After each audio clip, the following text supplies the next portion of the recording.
war is money, perfected. It always happens when least expected. All the boxes, double checked it. All the unleashed, protected. War is money, perfected. It always happens when least expected. All the boxes, double checked it. All the unleashed, protected. Russia should use advanced weapons in UKR, Shogu says. Of course, we teased this on the short film over on Marfoogle News. We're going to go in depth into it tonight.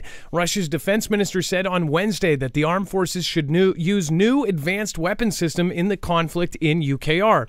This is a direct quote. It says, "It is necessary to continue the modernization and creation of promising systems with their subsequent use during the special military operation." Again, calling it a special military operation after they moved away from it and now they're back. It says, Shogu said at a defense ministry meeting of senior generals. Shogu, one of the President Vladimir's closest allies, did not specify which advanced weapons should be used, though he said that he wanted to discuss with the generals new ways of improving artillery and missile attacks. New ways of using them in combat are being tested, Shogu said, without giving specifics. In UKR, Shogu said that counter battery fire was being improved by using long-range rocket systems such as Tornado S and high-power Malka artillery systems. This makes it possible to effectively hit foreign rocket and artillery systems, which would include the Patriot systems that we're potentially going to be sending. Also, all of the things that are going on here. It does not sound like Russia is about to give up and end the conflict anytime soon. In fact, the military-industrial complex just got pumped up. A whole bunch of new billionaires have been made all over the world, in fact, just in the last 10 months. So it seems to me that something is going to keep going, whether it be a WW3 or whether it be a proxy for another 10 years. We don't know. But we'll talk about this and much, much more on tonight's show. We're going to cover all of the current events. And as always, we are going to be live. Tonight is a call-in show, so the number is 2244-00-MARF. That will be scrolling down at the bottom. You can call in live after we introduce Dex. We'll be right back right after this.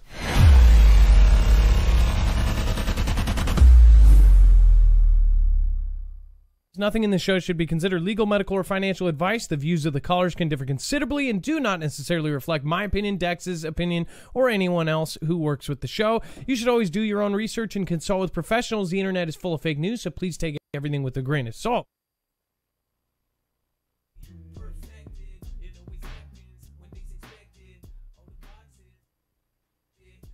All right, and a quick word from our sponsor, Noble Gold. There is always risk of loss. Past performance is not indicative of future results. You know, the thing that really gets hit in a recession is your dignity. It robs you of being able to buy or do all those little things that make life worth living, like having to bring lunch to work, giving up your gym membership, or walking instead of using a cab, or even the bus. So many people are struggling right now, and with inflation running at 8.2%, it's no surprise. If they had only heard about Noble Gold before, it would have saved them some sleepless nights worrying. Take out a gold IRA with them, and it will keep your money safe. You'll be okay no matter what inflation does. Do yourself a favor and call them.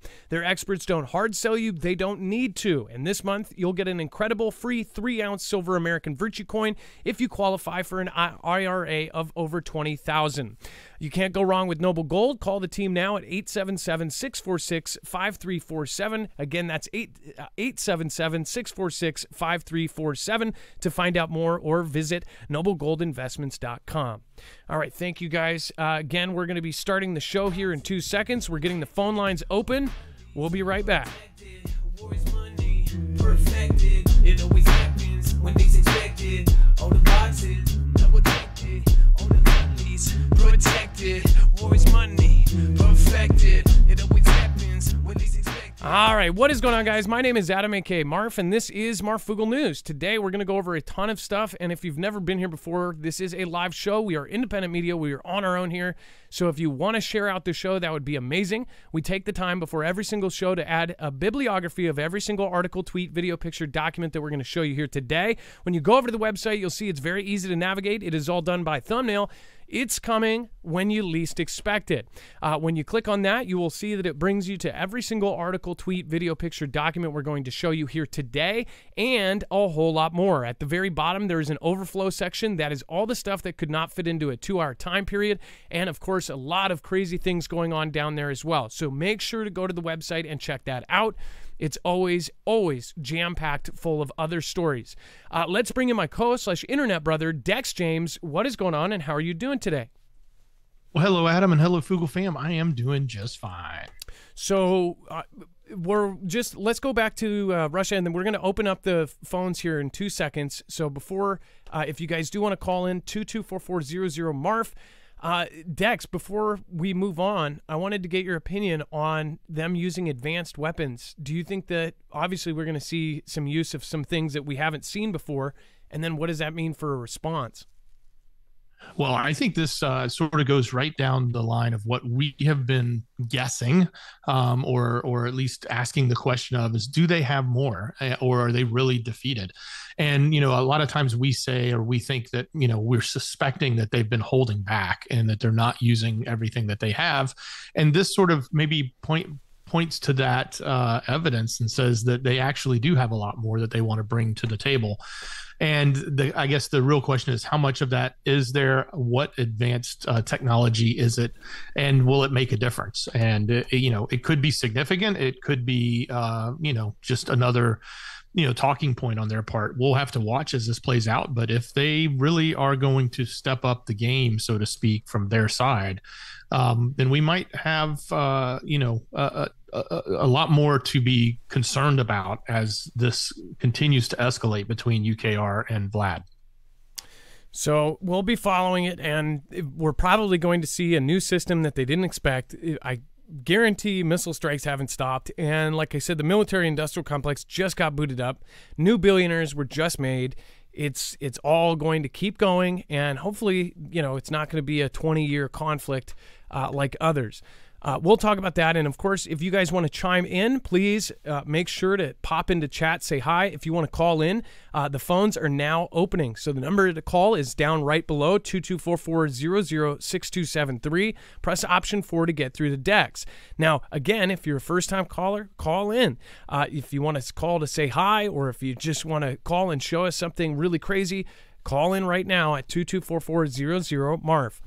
All right, and then House votes to avert rail strike, impose deal on unions.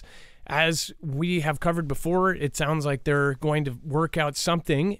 Last time a lot of people were freaking out about it. Most in this niche actually saw it for what it was, at least at that point, that it was going to be a nothing burger because they had the power to make them do whatever they needed to. If the rails truly shut down, then it is very, very bad. We've talked about some of the things that would happen, like New York, of course, 2.4 million tons of literal poo going out of it every day.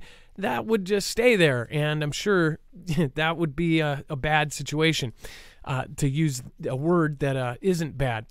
But again, there's much worse than that. The food, as far as food being transferred across the country, as far as businesses, all the things that go by rail would just basically stop.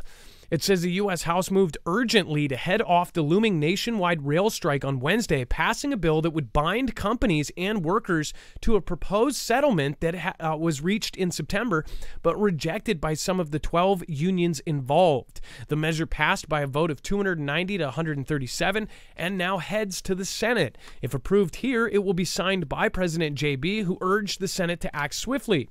Without the certainty of a final vote to avoid a shutdown this week, railroads will begin to halt the movement of critical materials like chemicals to clean out our drinking water as soon as this weekend. Let me say that again. Without action this week, disruptions to our auto supply chains, our ability to move food to tables, and our ability to remove hazardous waste from gasoline refineries will begin. So this sounds very scary, but it sounds like they're going to do something about it right away. I am hoping that doesn't happen, but how would that physically happen? How, of course, we've seen the government shutdowns and all sorts of things where they always put this scary deadline, and after it happens, again, they figure out some way to, deal with it. As far as being able to filter water, things like that, it's pretty important. It says business groups, including the U.S. Chamber of Commerce and American Farm Bureau Federation, have warned that halting rail service would cause a devastating $2 billion per day hit to the economy. The bill would impose a compromise labor agreement brokered by the Bee administration that was ultimately voted down by 4 of the 12 unions, representing roughly 115,000 employees at large freight railroads. The unions have threatened to strike if an agreement can't be reached before the December 9th deadline. I'm pretty sure something will happen here. It's probably not going to make everybody happy, but something will happen. This is, obviously the unions are saying that they need better everything, and they are not coming to an agreement. Lawmakers from both parties expressed reservations about overriding the negotiations, and the intervention was particularly difficult for lawmakers who have traditionally sought to align themselves with the politically powerful labor unions that criticize President Bee's move to intervene in the contract dispute and block a strike. So something's fishy here. This is, of course, something that can draw attention away from other things that are going on. Meanwhile, of course, there are both sides, both parties basically talking about a certain laptop and all sorts of other things.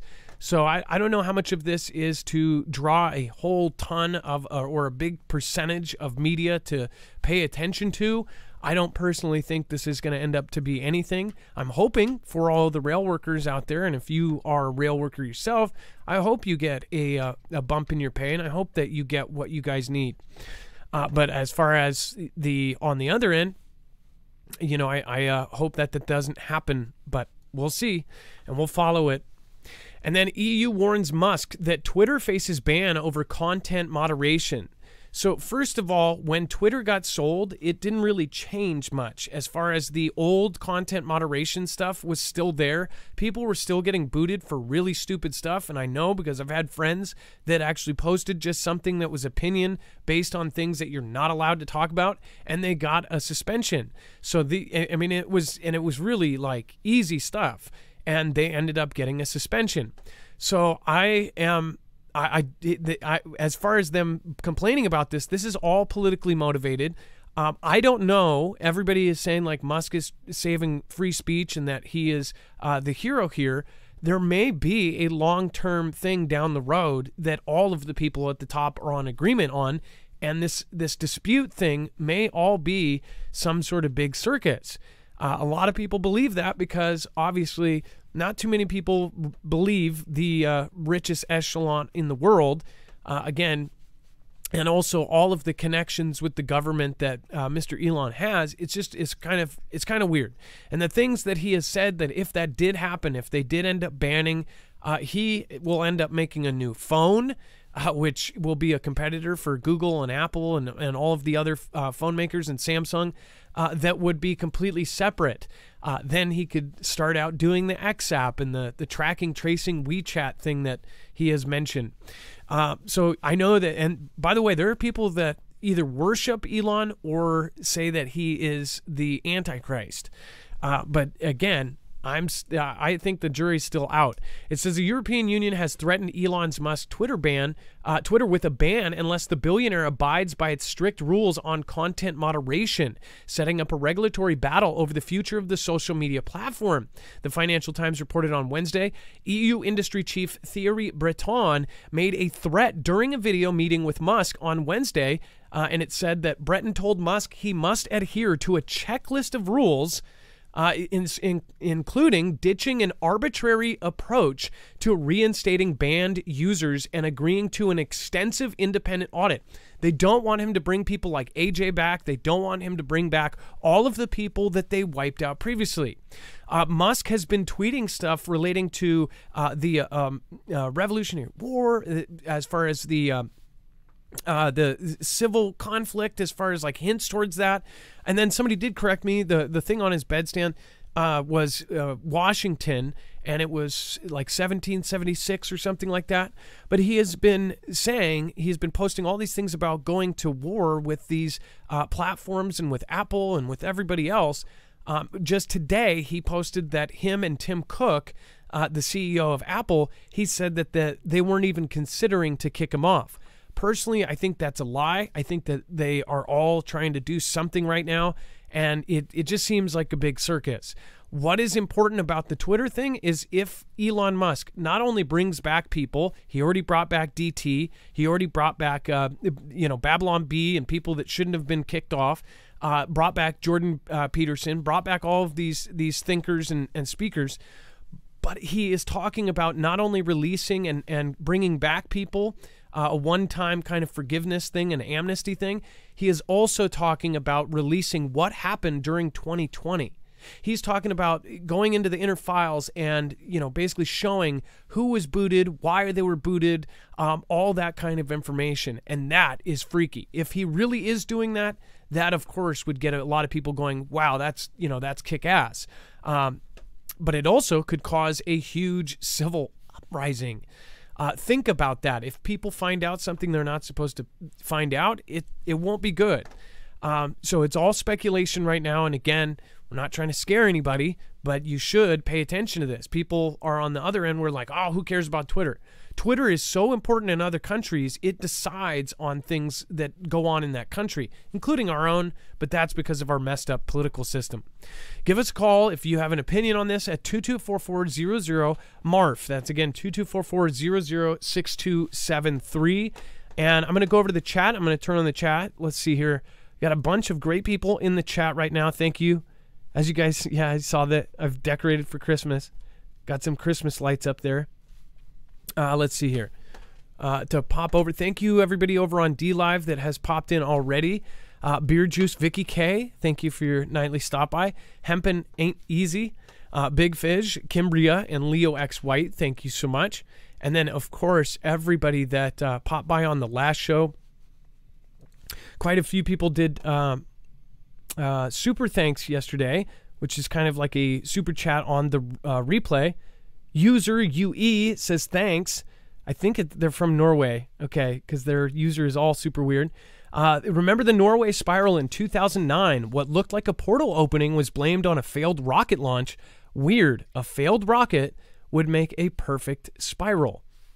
Yeah, I do remember that. In fact, that was before I was on YouTube, but I remember the images of that were amazing. Also, the ring over Moscow happened twice, says Carl Smith, responded to that. A lot too in USA, tons of UFO and seeding. Thank you, Candy55678, for popping in.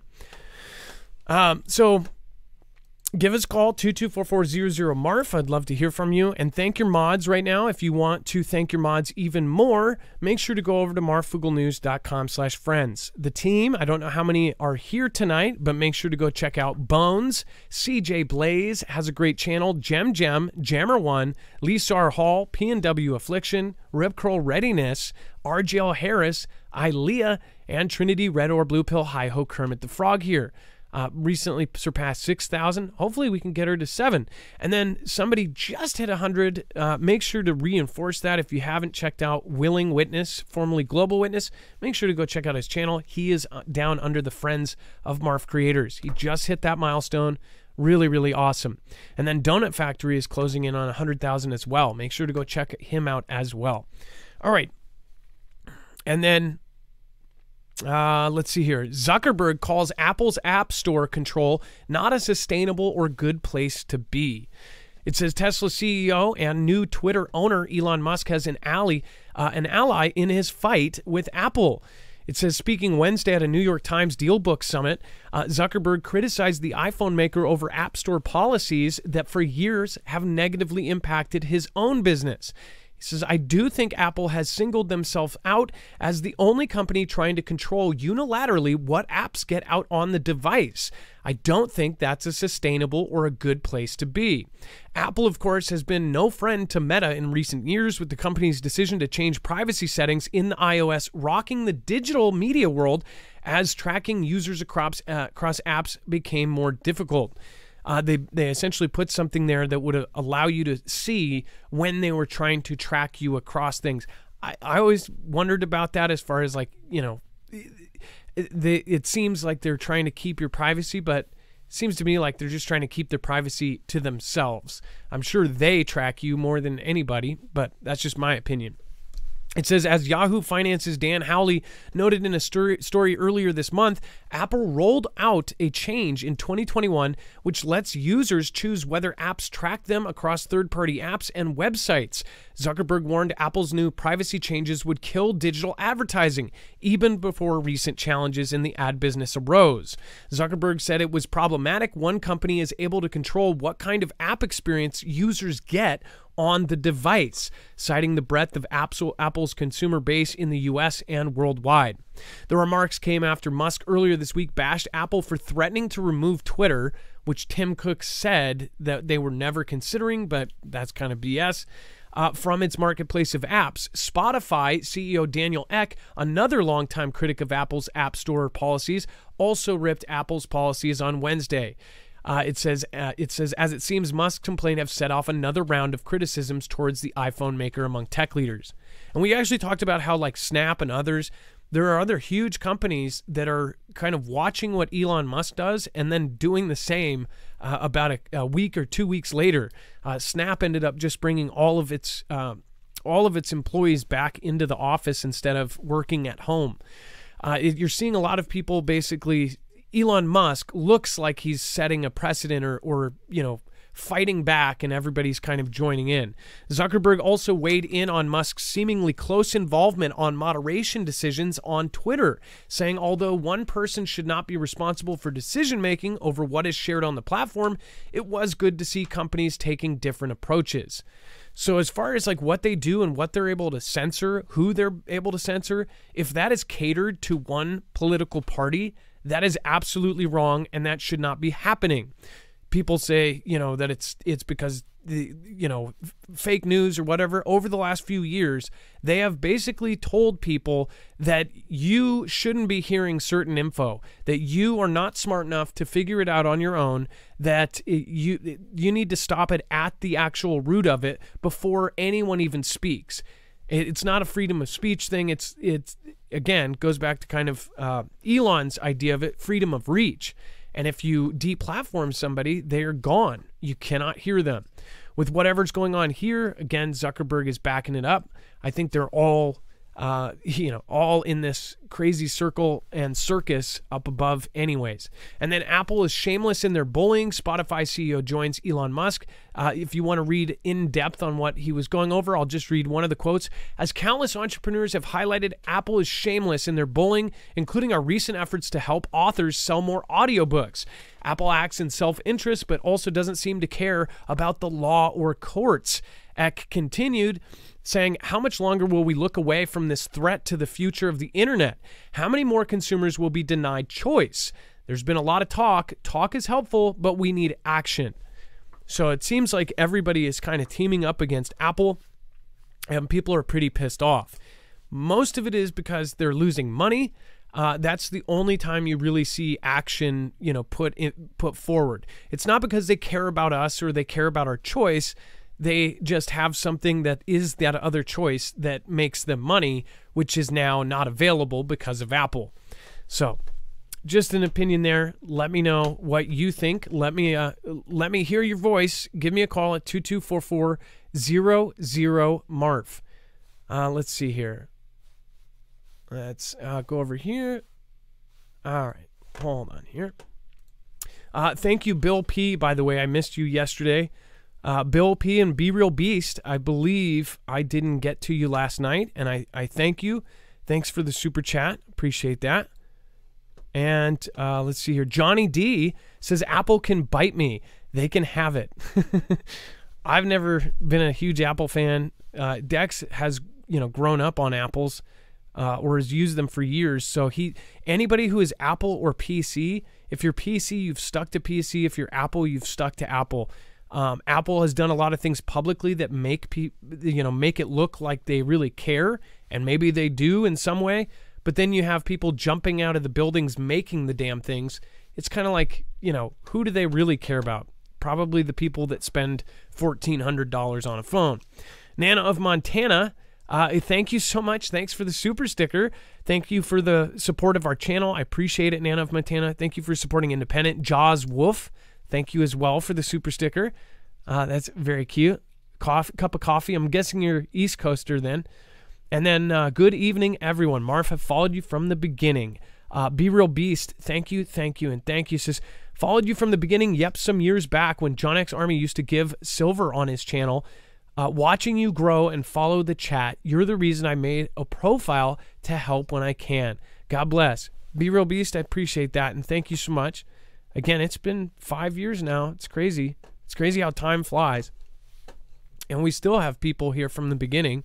We've lost some really awesome people, and I miss a lot of people that have, you get to know people and they become your friends, and then they move on. They go to other channels, and it's very sad. But they'll be back. And then if you want to call 224400 Marf 6273. If you want that number, it's right down below. And then yeah, call in right now.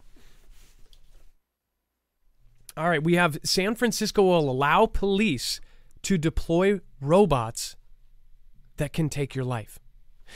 It says supervisors in San Francisco voted Tuesday to give city police the ability to use potentially lethal remote-controlled robots in emergency situations, but not until after an emotionally charged debate that reflected divisions on the politically liberal board over the support for law enforcement. It says the vote was 8-3, with the majority agreeing to grant police the option despite strong objections. Let's see here, let's fix this. From civil liberties and oversight groups. It says opponents said that the authority would lead to further militarization of police force, already too aggressive with poor and minority communities. And it says that Supervisor Connie Chan, a member of the committee, forwarded a proposal to the full board. She said understood concerns over the use of force, but that according to state law, we will be required to approve the use of these equipments. So here we are. It's definitely not an easy discussion. So we're talking maybe in a hostage situation, they send in a robot or even a robot dog with a, 40 cal or 50 cal on its back. It walks in there, it opens the door with its little arm, and it goes right up and it goes poof, poof, poof, and takes the guy out. This is what we're talking about. Or drones with, boom booms on them. This is what we talked about years ago, how we said this is the future of what is going to happen. All of you guys and all of our peers saw this, and now it's actually happening. Should this be something that should even be done? Should we have robots? And then the mistakes that happen from it, I guarantee you, in the future, we will see lawsuits against the city where they pay out millions of dollars, where one of these robots accidentally takes the life of somebody that was not intended. This is just a given. Anytime that they take out, even if it's regular police, if they throw something in, if they throw a smoke thing in and it hurts somebody that wasn't the intended target, then they can sue. You're going to see huge amounts of money flowing out because of robots taking people's lives, and it will possibly be the wrong person. The fact that robots are going to be taking lives in the near future or even next week is pretty insane. Let's see here. Can outrun them, Carol McLean. Well, and also, people look at it from the point of like, it's not putting a human life at risk, but you're putting in a robot that could take the life of somebody. It's pretty crazy that we're even at this point where they're talking about putting robots that can kill. Kingdoms of Erdun is on the phone, first time caller. Then we have James on deck. We're going to be getting James on after Kingdom of Erdun. And if you want to call in, we still have a line open on the back end. That is 224400 Marf if you want to call in. Let's see here. And then while you get Kingdoms of Erdun in, I do want to remind you guys, if you haven't checked out Energy, this is a system I personally use. I really do. So you guys can't see outside, but right now we are under about 3 inches of snow. We lost power for about 25 minutes last night. It has been extremely useful. A couple weeks ago, we lost power for, I want to say, a day and a half, and this was extremely, extremely useful. Now, I don't have the Kodiak X2. That is the one that is shipping out right now. That is actually a competitor to all of the built-in solar generators. This is really cool because if you have solar panels, which you can get it as a package, You put out your solar panels during the day, you charge up your solar generator. At night, you can use that power or you can save it. It just stores it like a battery. It is a battery. But also, you can charge this from the wall. So if this is always charged at 100%, the second the power goes off, this is a UPS, an uninterrupted power supply. What happens is once the power goes off, it will flip right over to this in less than like 10 milliseconds.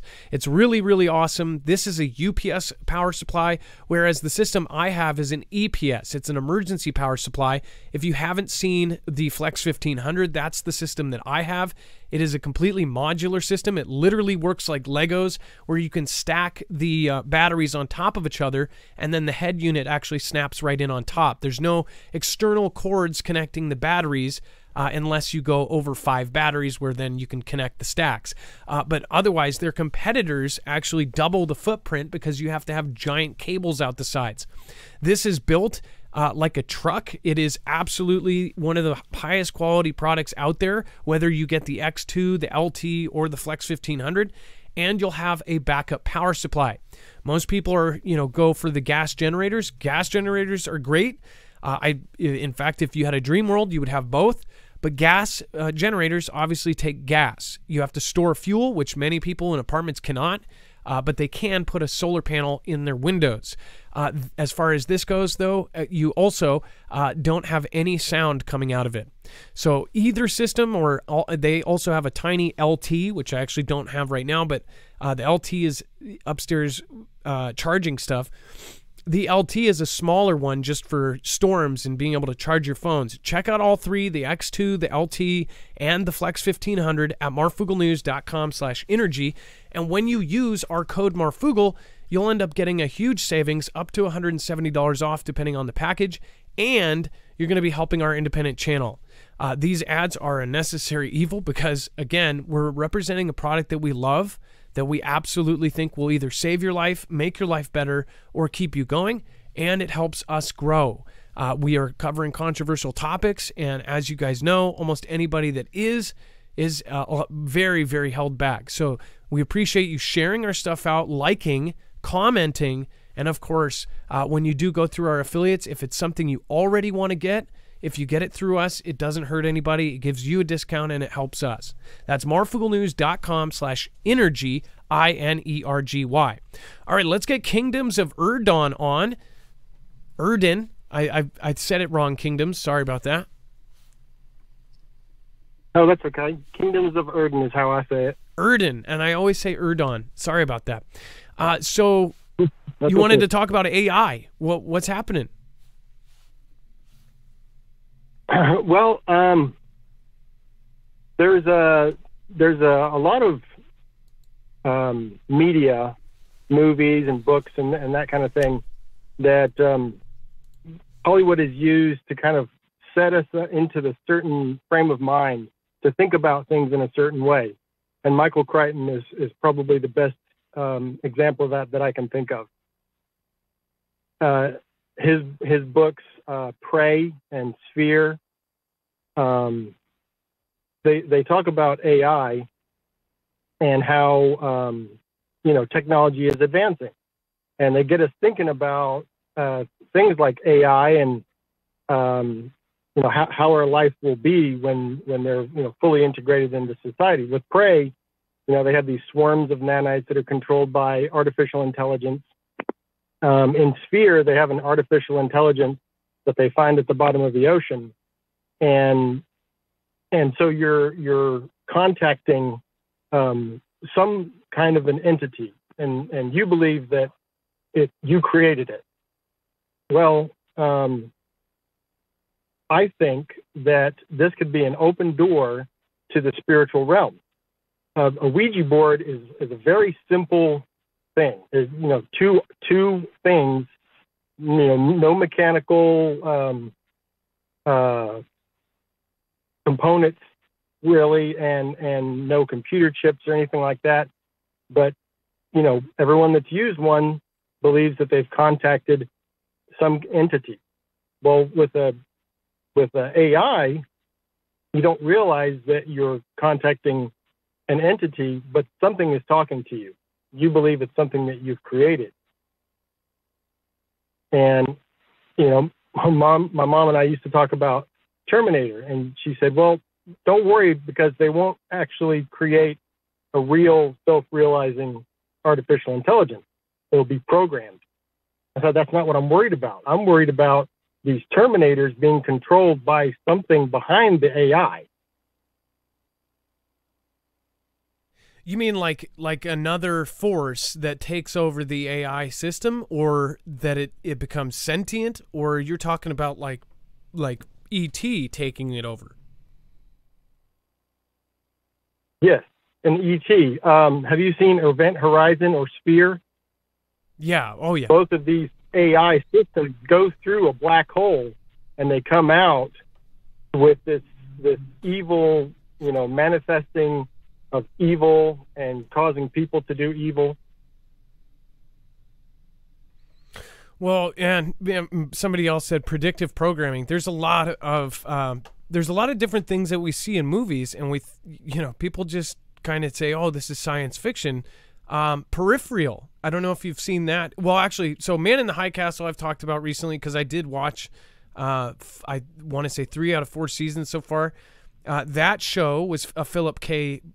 Dick book, and that show, of course, has, even though it's talking about the history, it talks about predictive programming. I mean, it shows propaganda and how the German side thought.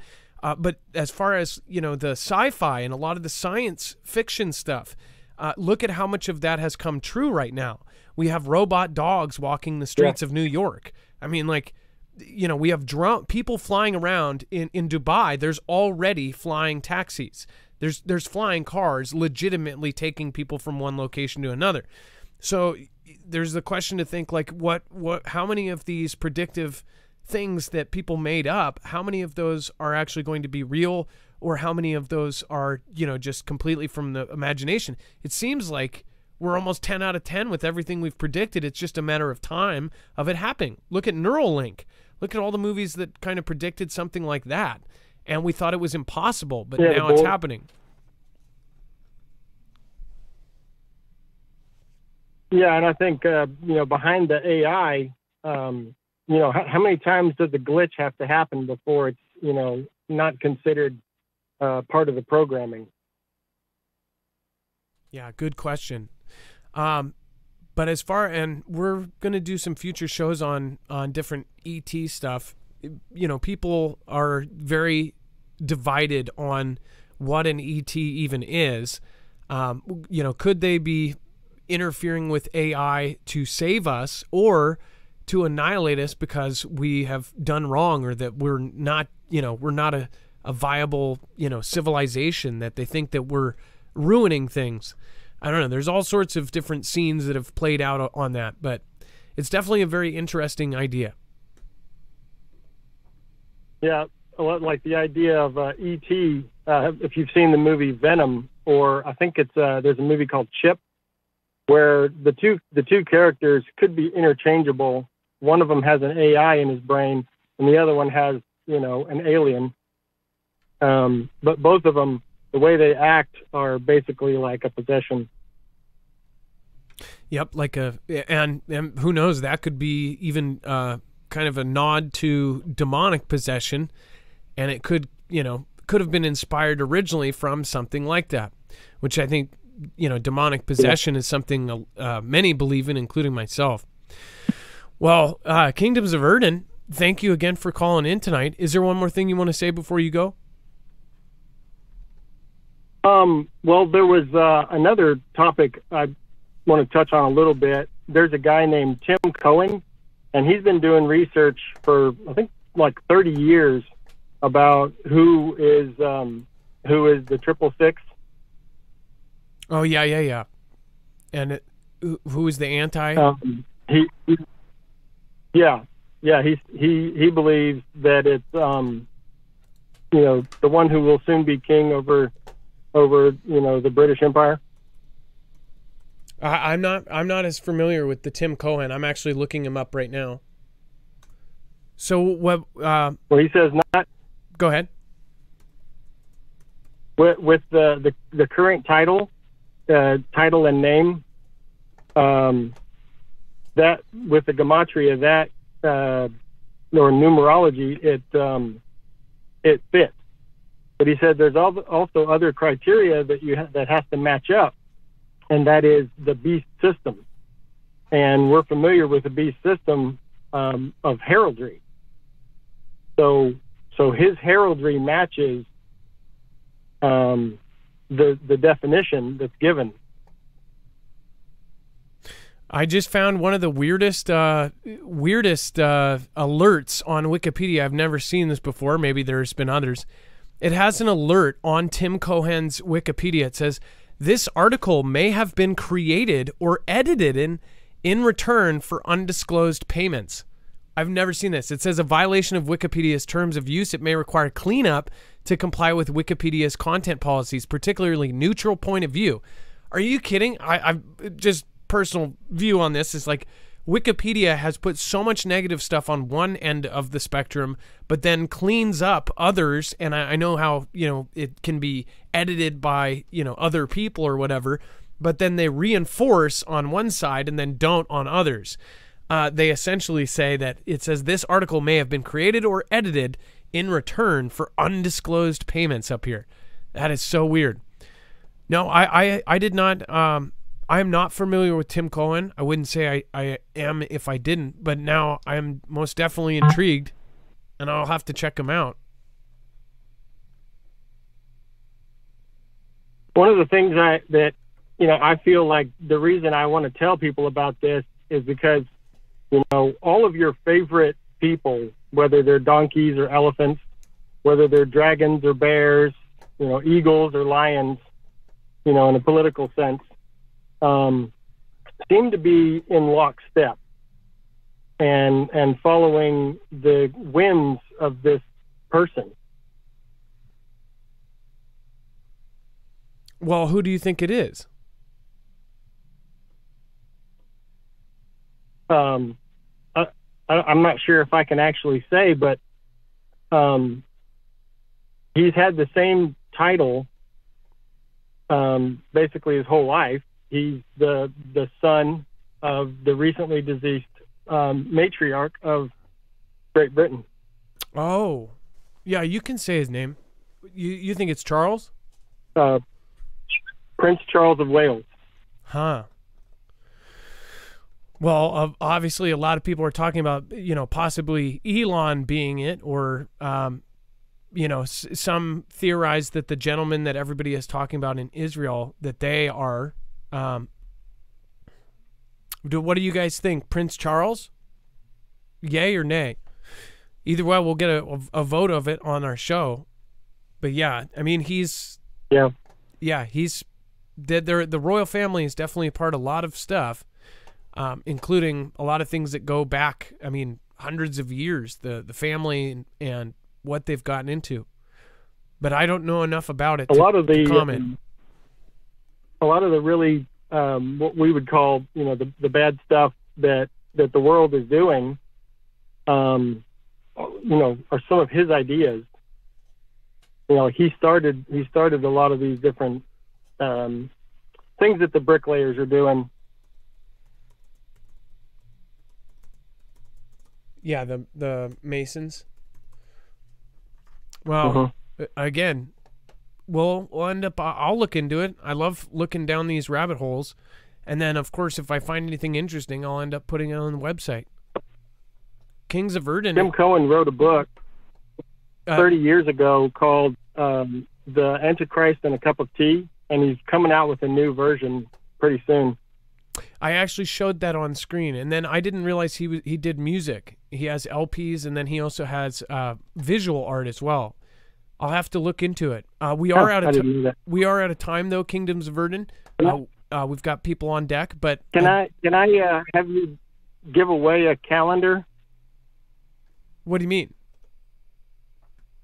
I make playing cards and card games, and I have a calendar. And if any of your listeners would be interested in one, you could give it away somehow, raffle it or whatever.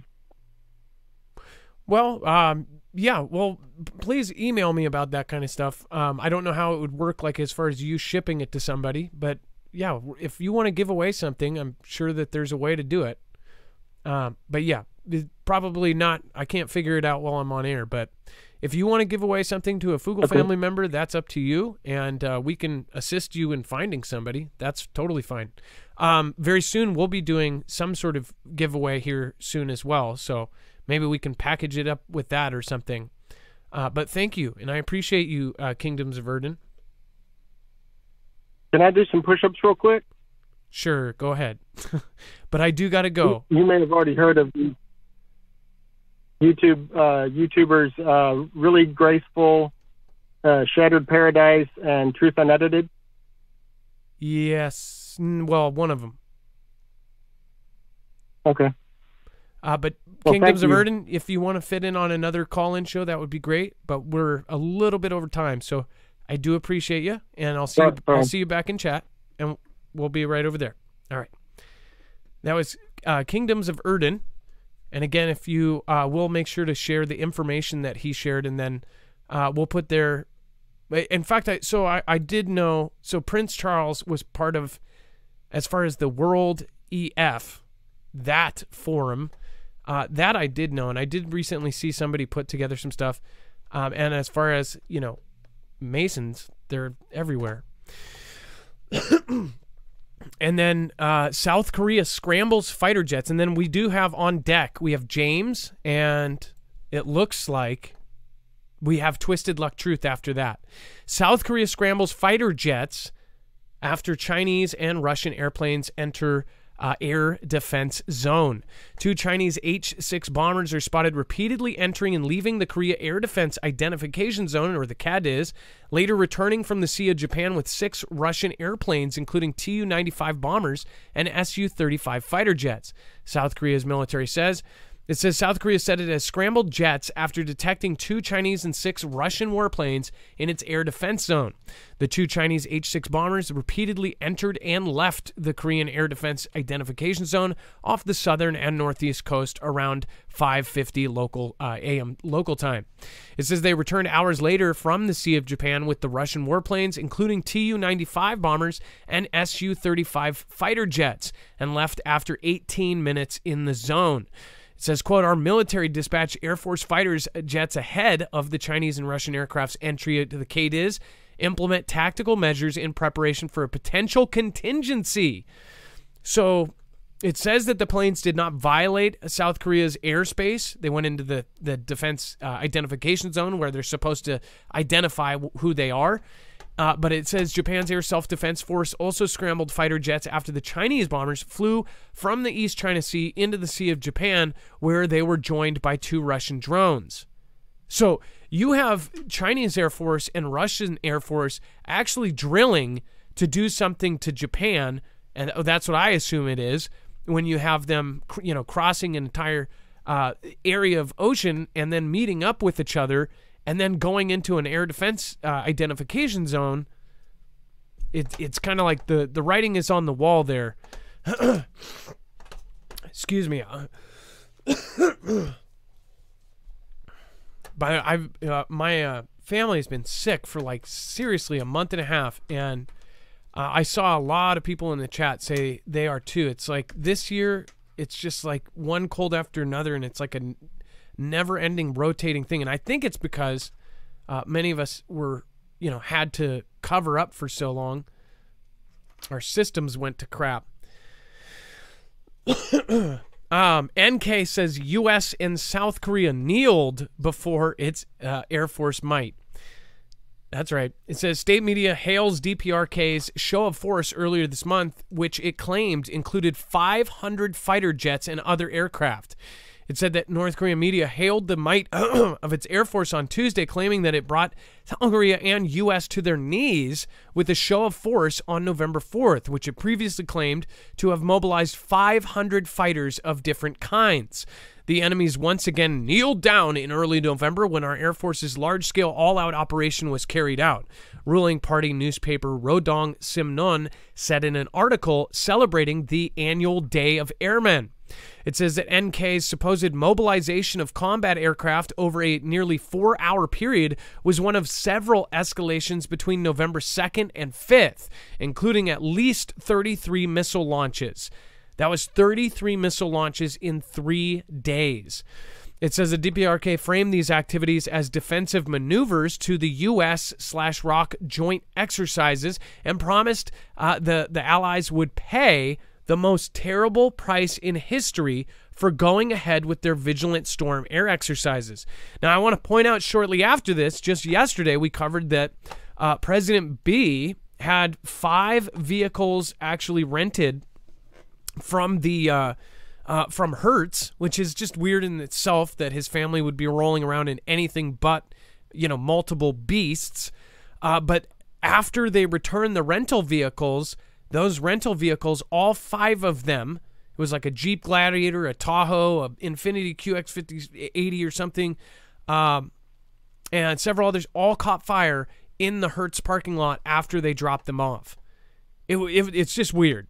It's not the kind of, it seemed like a message. I don't know if that's like NK, but again, when you see what they said because they've already done it, that they're going to do something horrible. They have been mobilizing, and then we have Foogle fam with fam in South Korea saying that they are telling them to prepare, telling them to get go bags ready, that there are officials and even lower officials, police that are in South Korea that believe that they have some sort of impending, that they are being told to prepare for anything. Now, that may be just being told to them to scare them. Maybe they're doing some sort of on their level operation to get their people in line. I don't know. But I do know that there's multiple cases of South Koreans being told that there is something to be worried about. Now, that's outside of our Western, the Western media that, tells us different things and says all of these other things. That's them actually living there and being told that. Are you in South Korea? Are you watching our show? What have you been told about NK? What do they say about that? Give us a call at 224-400-MARF. I just wonder, fear is being used around the world. I just wonder if it's to have somebody, in line or what. But what do you guys think? Let me know in the comments down below. And thank you, everybody that has already popped in. Thank you, guys. I appreciate the support over on DLive. Thank you, thank you, thank you. It looks like also Beer Juice, Renegade PD, Big Fish, Hempin' Ate Easy, Paul Shaggy, thank you so much. Johnny D, thank you, thank you, thank you. Jaws Wolf, Nana of Montana. And then, let's see here. Be Real Beast, bring a robot to pick the poo up in the city. Yeah, well, if the railroad strike happens, they'll need a lot of robots. And Steve O, thank you for subscribing. Again, I think you're like the 3rd Steve O that has subscribed. One of them's got to be the real one. And then Survivor of Ominous China warns CCP will use any means necessary to end protests before ceding control. Well, I believe that. It says a survival of Mao Zedong's on his revolution warned on Tuesday. Hold on. Sorry, guys.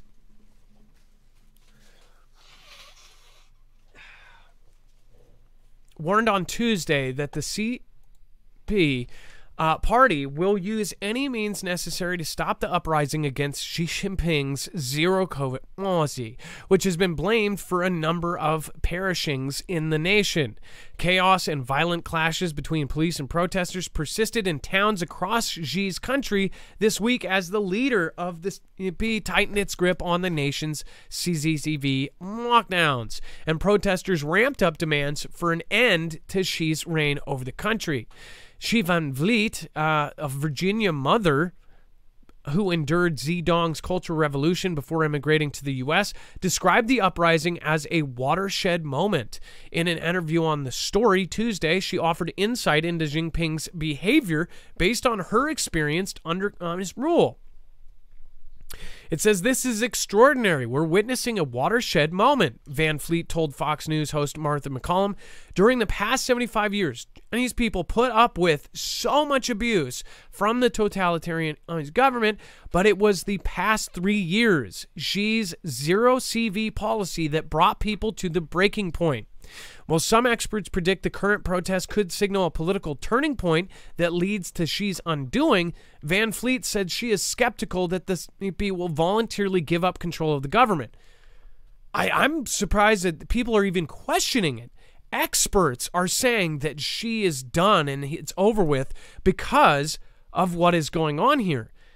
First of all, they are going to they have everyone tracked and traced. So if they have to, they will go door to door and grab these people and shut them up. That's what they do. So I don't know what expert is actually respected and is saying that Xi's party is going to be overtaken or something, unless they do a serious move. They do far outnumber their rulers, 1.4 billion people. And their military alone is 2 million. It's crazy how such a small number of people with bang bangs can control such a large number of people without.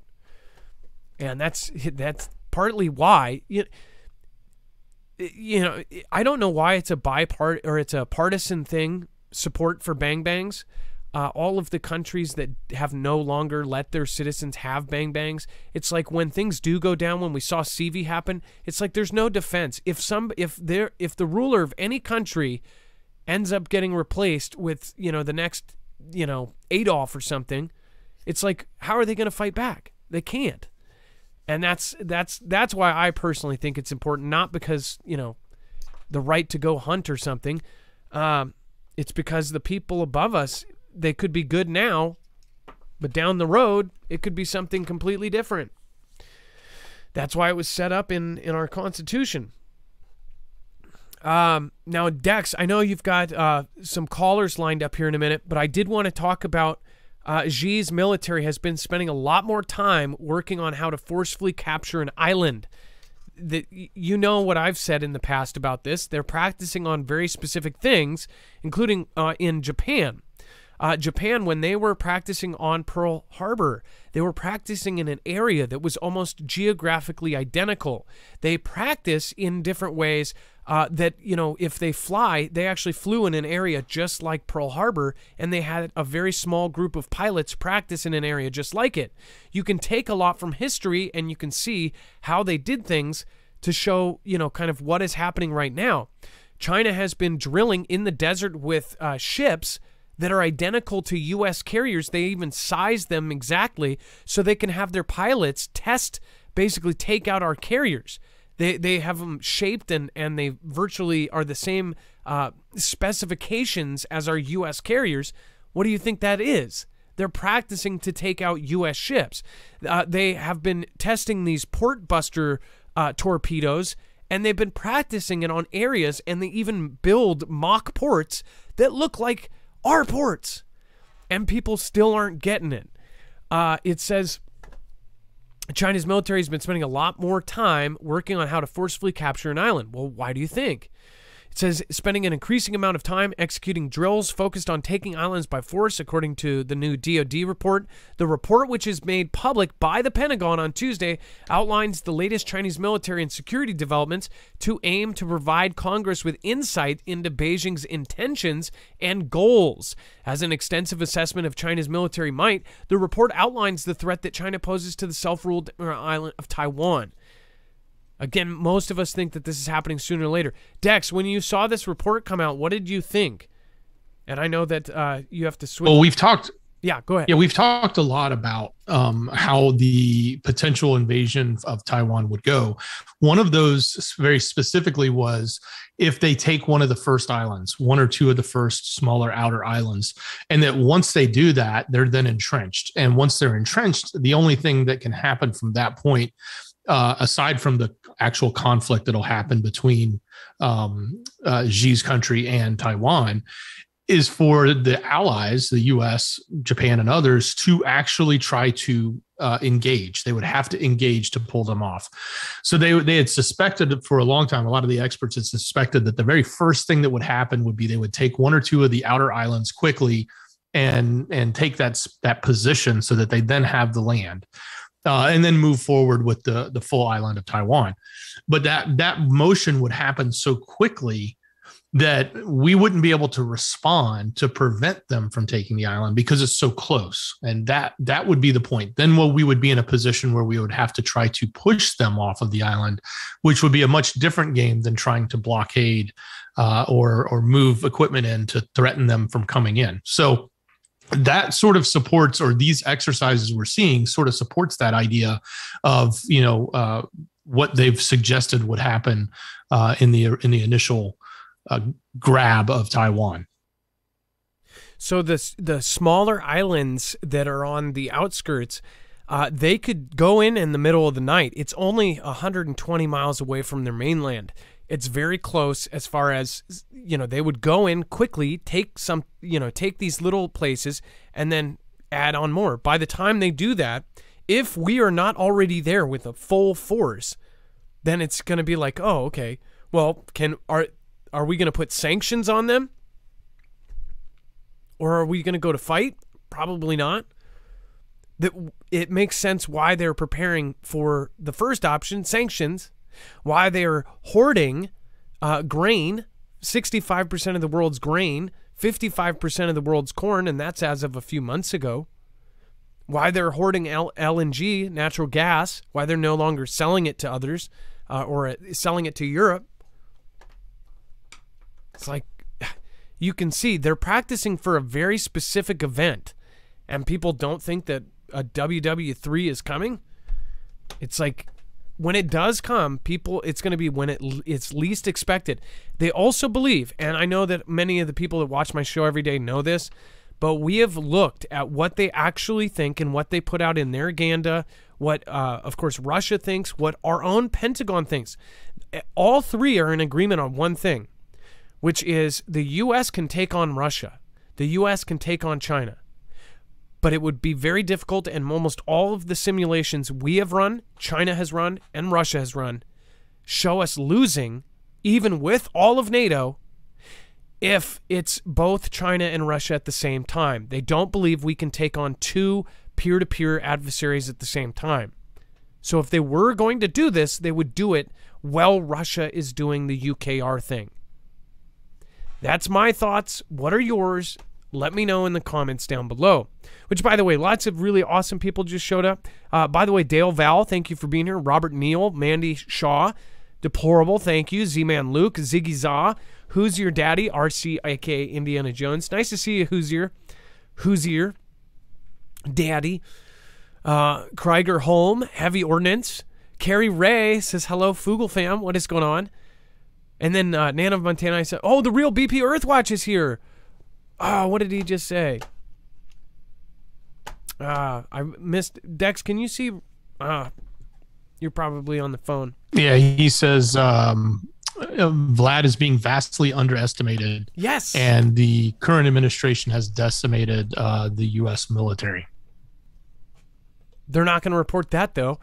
So, BP, you haven't been here probably for much of it, but I've talked about how they're saying that they're out of missiles. BP, do you believe they're out of missiles? They have been preparing for a WW3 scenario. They've been building bunkers for 40 years, and you don't think that they were building missiles every year? It's not like missiles have an expiration date like eggs. It's like they would keep stockpiling and keep stockpiling and keep stockpiling. Have we seen the destruction in UKR that we even saw in Afghanistan with missiles? Like, I bet they've probably used more missiles in the shock and awe campaign, in 2002 or whatever, than all of the 10 months that they've used in UKR. UKR would be flattened if they used all of just their regular missiles. But yeah, thank you for being here, BP. Nice to see you here. I was just talking about how, like, everybody is they're putting it out, and media repeats the same thing. it's sad that from Germany is where the quote came from, is if you tell a big enough lie enough, people will believe it. If you tell it enough, people will believe it. And it's like, that's what media does. Also, a reminder, the president before T-Man, who was in for 8 years, he undid a rule or a law, and he did an executive order to basically get rid of the rule that we could not do propaganda to our own citizens. What I did see a good question on Twitter is, why didn't T-Man do an executive order to undo that? Why, that would have been a really, really good thing to put back into place. So I'm sure they were still doing it, but they couldn't do it as obvious as they are now. Now with everything with social media, it's just left and right. But they're making us think that Vlad is got his tail between his legs and that he is horribly, just backyard put together, Jimmy rigged tanks and everything. That's all they've sent in. They've sent in their old stuff. They're preparing for a much bigger conflict. Just watch, and then it's going to happen when people least expect it. And at that point, it's not like they're going to think, oh, well, Marf and everybody at the Foogle fam was telling me this the whole time. I got to go tell them. Well, if this really does go down, you're not going to have my channel around. You're not going to have any YouTube channels. All right, and then let's go to our next caller. Looks like we have James on the phone. And we're going to get James on. James, if you can, go through the process that Dex told you. And then while we're doing that, please make sure to go check out EMP Shield. If you want to protect yourself against an EMP, this is a device that you can wire into your car, your truck, your boats, your generators. In fact, they make an EMP Shield specifically for the Flex 1500. It's actually the only solar generator that you can get an EMP Shield for. That's actually how we found Energy, is because they were partnered up with EMP. And EMP Shield is one of the best companies we've ever worked with. Anybody from the Foogle fam that has personally dealt with them knows they are absolutely awesome. They've even sent us Christmas videos of the whole factory. They started hand making these out of Kansas, and we were with them before. Essentially, the DOD, DHS, and all of these big agencies, including the DHS EMP Resilience Report, directly named them as one of the companies that ended up helping them under T-Man's executive order to harden our grid. As far as the EMP Shield itself, they are doing some huge projects. As far as the protection you can get the EMP Shield for yourself and protect yourself, because they're not going to come protect you. Go to marfuglenews.com/EMP, not only to protect yourself against all three phases of an EMP, but to also protect yourself against a CME, a coronal mass ejection, or a Carrington level event. We'll be updating you on all of the solar events. Obviously, we have a little bit of time, but 2024 and 2025 is predicted to be the peak of all of this crazy solar activity, and we are now in a cycle that they say could be worse than any other cycle we've seen under really civilized humanity. So again, it's something that it will make you sleep better at night, and again, it will not only help you sleep better, but you'll get a huge discount, $50 off per device, and you're going to end up helping our channel at the same time. That's marfuglenews.com/EMP.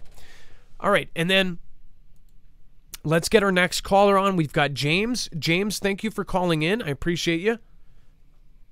What's happening? Hi. Can you hear me? Yes, I can. The floor is yours. Okay.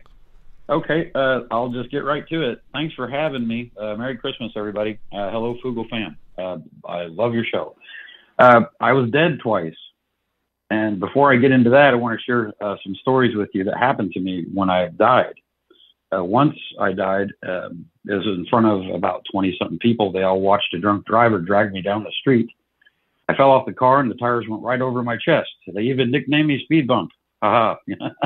But so I'll get to that. But before I do, I've got to get this message about my Lord and Savior out. They put it on my heart to do this, and I got to do this. So here's my whole point. Trevor Pinnock. Nobody knows Trevor Pinnock probably on here. No one's ever met him. But guess what? If you're an American, Trevor died for your freedom. I can prove it. I can show you where he lived, where he grew up at in Lawrenceville, Illinois. He died for your freedom if you're an American. It's a fact. I can prove it. Why then is it so hard for people to believe that a man named Jesus died for them? He did. You didn't meet him. You never met Jesus. You never met the firefighters, the policemen, or all the other God-fearing Americans who went out and gave their lives saving other lives. You're never going to meet them right now, right? But yet they did it. They went out there and they did it. Why then is it so hard for people to believe Jesus died for them? If you don't know him, get to know him because he's coming. Let me get to this. So I was in Olney, Illinois about 32 years ago. I wanted to share this with you guys last time I called. And I was uptown playing Frisbee with some friends early in the morning, and this drunk driver got hold of me, and I got drugged all the way down to the end of the street, like 50-some miles an hour. I fell off the car. Boom, the tire, I went underneath the vehicle. The tires went right over my chest. So I guess you could say I was ejected out of my body. I seen myself laying on the ground, and I watched all my friends running down the street. Chris Oakes, Mary Goss, Amy Hassler, just David Goodwin, all of them, everybody running down the street to me. And I'm looking at myself on the ground, okay? Now, after I had died twice, that's when all these weird things started happening to me. But weird, but cool, kind of spooky. Well, here's one, for instance. I was dating this girl, and she and I had never had sex or anything. We were laying next to each other, and I'm laying in my sister's spare bedroom in her trailer out in the country off of Deer Farm Road. And right in, and you know, we kind of kissed that night, but we were laying next to each other in this bed. And there's a pond out back behind me. And so I wake up, and there's something holding my whole body down, okay? And everything that happened to me was meant for me. I mean, how could it not be, right? So I'm going to share it with you, but something was holding my whole body down. I could not move, but also it was making it to where I couldn't speak. I couldn't speak. I was only able to feel and see. I couldn't move. I couldn't speak. And while it was doing this, Adam, it was playing with my junk, okay? And that's the truth. Now, it knew that it was angering me. It knew that it was making me mad, whatever this was, okay? And I didn't see anything there. But when it finally let me go, I jumped up and I started punching holes in the walls, and I ripped the door off the hinges and was yelling and screaming and cussing, daring it to come back and try it again. Because I was so mad that I was violated. I was so upset that this was doing this to me. And this girl jumps up and she's screaming. She ran out of the trailer and she never spoke to me again. She thought I was nuts. Another time, I went on a TV show. I play in some bands locally. I play for veterans and first responders. And so I do these small concerts on local levels to help out human beings who are willing to lay their life down for other human beings. Veterans are some of the most beautiful people on earth, and first responders. So I went on this television show. I was going to do some music, and I was going to sing and everything. Well, on the way back, I had this rental car. So I'm in the mountains, and I'm a truck driver, at least old retired truck driver. So I knew that I needed to pull over and take a nap because they trained you that when you're fatigued, the only thing that will cure it is sleep. So I pulled over in this rental car, and it was a brand new Dodge Challenger. And I mean, this thing was awesome. It was a rental car. Well, I went to sleep. I went and got something to eat, and I came back out and laid down. And I'm up in the mountains in Virginia, and I was in South Carolina on the show, and I had to come back to Illinois. So I'm laying up there in the mountains, and I pull the seat down. I lay down. I go to sleep. I'm passed out, and something gets right in the right side of my ear and goes like that, really loud. And I jumped up because I'm the only one in the car, and I'm looking around like, what the, you know what I mean? And I thought, well, I'm dreaming. So I laid back down. Sure enough, a few minutes later, right in between falling asleep and being awake, it went again. It said, this time I jumped up, got in that driver's seat, hit the gas, and was out of there. About 100 miles down the road, I pulled over to get some sleep again.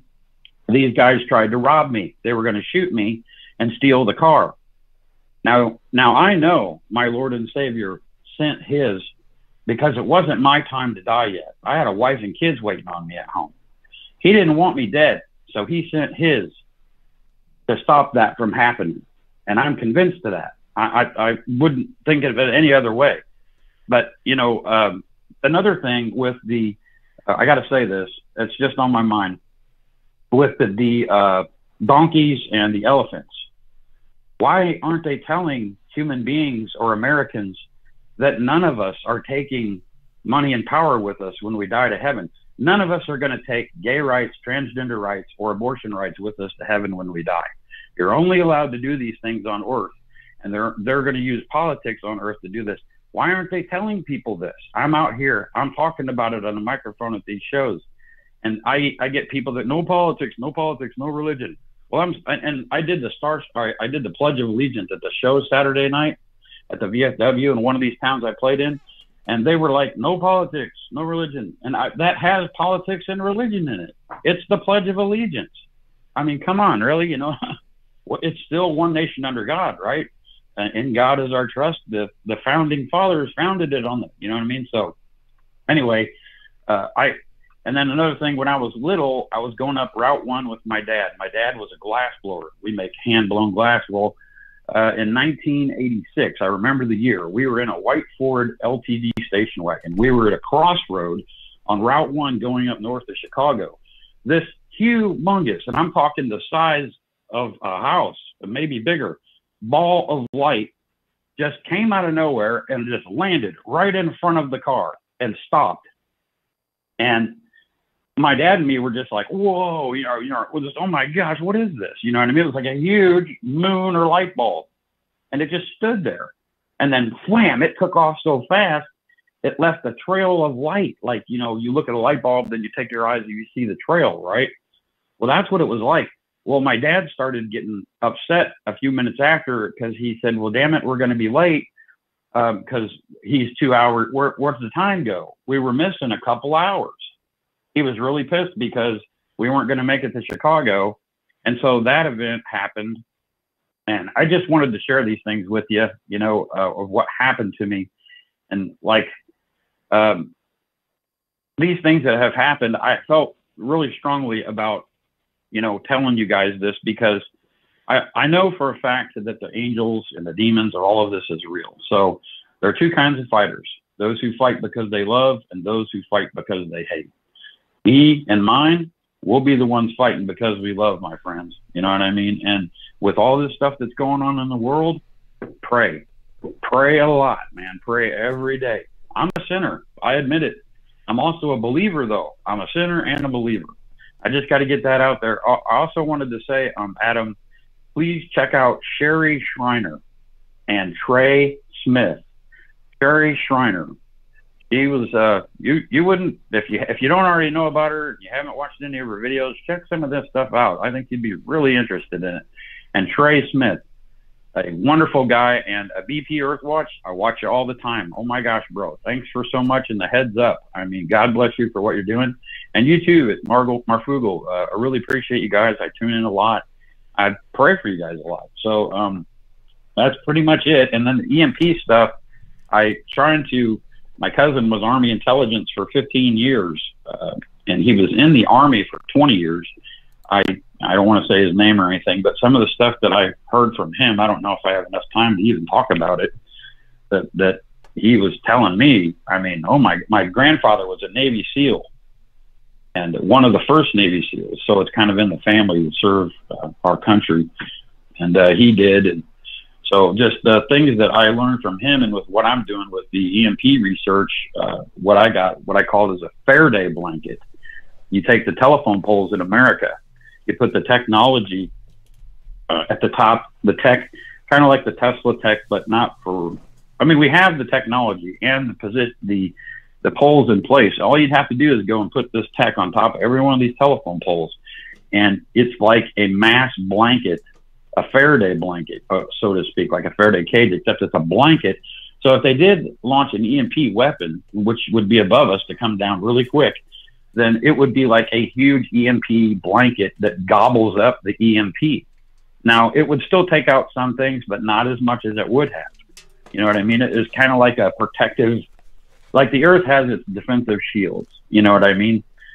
William Faraday, I really enjoy Tesla and a lot of his work. But if the linemen in this country that go and work on these telephone poles, they would be the ones to install this type of tech. If you could imagine, the drones anyway that they got now are just incredible. And the stuff that I've heard from my cousin is just insane. But well, specifically, if they were to implement what. So you hinted towards something. What is he saying? Is he saying something is going to happen, or you said he was in the military for a long time? But did he have a statement of a warning, or? I don't know if I could say it on here. You know what I mean? I was reading through your stuff, and I don't know.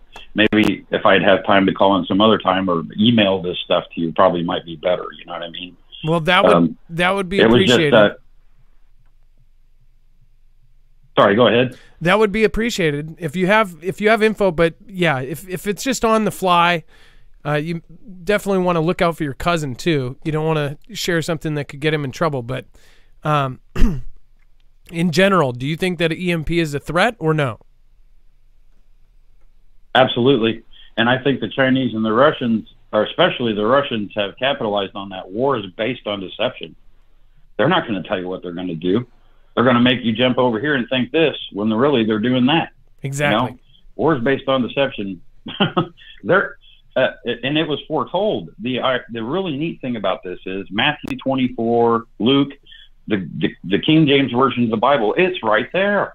They're preaching it in the churches. I mean, they're literally telling you everything that's happening now, like birth pains, it's intensifying. It's just getting worse and worse, and it's intensifying. You're going to teach little kids to do what in grade school? So if you're going to have a gender reveal, you're not allowed to do that anymore. The teachers are going to do it for you. I mean, come on, really? The stuff that's going on now, they foretold about. Matthew 24 is a really good place to look. The earthquakes in diverse places. Nobody's talking about all these earthquakes that are happening all over the earth. For instance, Hawaii just recently. You know what I mean? There's so many of them. Okay, there were earthquakes before, but they are intensifying, just like birth pains before all hell on earth is unleashed. But you should rejoice as a believer. And if you don't know Jesus, man, get to know him. Get to know him. Talk to him. Take that chance. Take that. It's a gift. It's a sacrifice. Like Trevor, he gave you the gift of freedom. You can accept that. You take your freedom every day. Jesus died for you and your sins. It's a gift. It's a sacrifice. It's free. Take it. If you don't know him, get to know him. Take it. Take the gift. You know what I'm saying? And James, I would love to talk to you again, and of course the phone lines will always be open. It's your first time call. Don't make it your last. Well, actually, you're not a first time caller, are you? You said you called before. Yeah, I was giving you the EMP stuff with the telephone poles and all that. I came up with some more research on it, and I did some testing. I don't know if I have time. I don't want to hold you guys up. I know you got more to do, but we do got Twisted. I'd love to email you about that too. We have Twisted Luck Truth right behind you. So, but I do appreciate your call, and I thank you. And of course, very interesting experiences to say the least. And I would love to hear from you again. There's no rule about calling again. So. Yeah, the thing before I go, check out Sherry Schreiner and Trey Smith. And let me say this before I go. The second time I died, I was young. I was young and dumb. I let this person talk me into doing drugs that I shouldn't have did. I think it killed me that night. I'm pretty sure I died because what I seen was, I don't have time to go into it, but I was in a room with God. And in the end, I gave him a sword and I laid it on the table and I told him that the devil was going to try to use it against him. And I realize now what that means. I realize that people nowadays are taking the word of God and they're twisting it to what's pleasing to their ears. They want their ears tickled. They change the word of God and they're using it against him. In many places, my friend, it's happening. And I won't allow it. I'm going to stay true to the word of God and what he wrote. And I'm not going to let it go. I'm not going to let that pass. No one's going to change it with me. I'm going to preach the truth. Good point to end on, but we do have to get through the rest of the show, and we have to stay under that 2-hour mark. So I do appreciate you, and again, I actually let both calls go over, and then we still have Twisted Luck Truth behind you. We might actually pull them on right after you just to make sure that all 3 callers get in. So I do appreciate you, James, and thank you so much for calling. Merry Christmas, Fugel family. All right. You too. Bye-bye. That was James, and I'm sure we'll hear from him again. If you want to hear his future stories, then make sure to tune in. We do have some pretty important stories to get through too. Right before we got to get Twisted Luck Truth. Dex, how much time do we have left? What are we on a time scale? We have about 36 minutes total left. Okay. So we got a lot to get through. And again, if you would like to call in, again, remember we have call-ins. We were doing them every other day. Now, again, it should be every other day from now on. We had problems with our phone systems. We got that fixed. We had to switch over systems again. So, again, make sure to call in on our call-ins days. Usually Monday is news only. Tuesday and Thursdays are usually call-ins. And it could change in the future. We could do more call-ins now that we have our system fixed. And then the so-called golden era is over. And by the way, I wanted to make sure that I gave, one of those stories, obviously, but, people were bringing up demons and things like that. So, that is a story that has happened. In fact, there are biblical stories where things have happened down there. So I guess technically that's okay, right? I mean, wouldn't want to stifle that kind of story if it happens. The so-called golden era is over. The UK's Prime Minister sounds the alarm over Xi and says the country possesses a systematic challenge to our values and interests. So everybody is teaming up against Xi.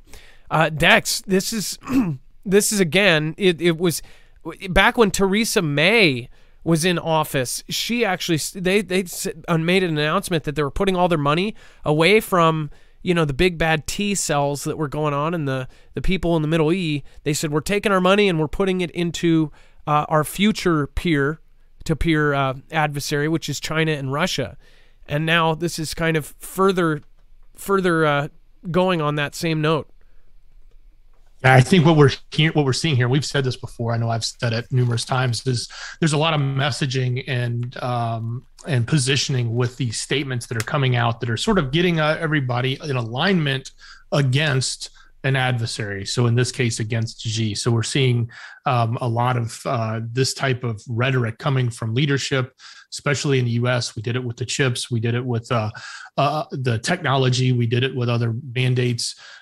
We've got other countries that have started to align in this. Now we've got UK jumping on the bandwagon. So you see this entire message that's coming together that's sort of painting this picture of, Xi is bad, so that it helps everybody get ready for a coming conflict. That's my opinion. I think that's what we're seeing with this. It's like, it's just the timing of all of this messaging, because a year ago it was 2 years ago, everybody loved it. And now everybody's just completely flipped and they're pointing the finger. Yeah, and as far as now the media is turning too, but it's like mass swaths of media are owned by Xi and his country. So it kind of makes you wonder what is actually going on here. And as far as is this all part of a play? Is this all part of a massive play for the one system that some want to put into place? It just makes me think they can't put together arguments or fights. It's kind of like Jerry Springer. Jerry Springer was totally fake, by the way. I knew a couple people who actually went on that show, and they gave them basically a script where they would, fight and have this fake argument. It kind of reminds me of what happens with countries now. Some have wondered if the whole thing with Vlad and all of the rest of the world that, it was all set up so they could do that. And they're not actually financially hurt right now, that it was all part of the big ploy to change things around us all. Don't know if that's true, but again, they could, say, oh, these are the bad guys. Well, we've been saying Vlad's the bad guy for 50 years and doing business with them. People have been visiting and tourism and walking around their cities and stuff. If they were a real enemy, people wouldn't be visiting there. People wouldn't be flying in and looking at their architecture. But money is the main center for everything. Money is why everybody had peace. It's because the money was flowing through all these places. CV, something different happened though. They locked down everybody the world over. And I think something is being changed. And obviously, you know, many of us say it's kind of like they're hitting the reset button. They're trying to change everything. But what is going to come back after the change? After they turn it off and reset the router, you know, what's gonna boot back up? Is it going to be a different currency? Is it going to be a different ruler? Is something going to collapse? Is the U.S. going to collapse as the world's major power? They're all questions we should be asking. Which, by the way, thank you, Close Up Jammer, Vic. Thank you, everybody that's popping in. All the Foogle fam. You guys are honestly without the Foogle fam and the stories and everything else that you guys are sending us and all of the great information that you guys have, this would be nothing. So thank you, Christina Leha, Bear Claws, T. Taylor, Gold Coin, what is happening? Matthew Shaw. Noticed you've been at several shows recently. Thank you so much. And then, of course, Be Real and everybody else. Let's see here. Let's go to the next one. We have explosive leak of presidential lockdown order.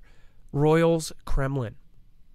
This is big. It says that Russia appears to have taken one giant step closer to turning into NK, North Korea, as problems pile up at home, even as Russian military tries to keep its flailing grip on UKR, which, by the way, I've always pointed out, and you have to point it out at this point, when they put biased little things into every article, that's when you get into Ganda terms, right?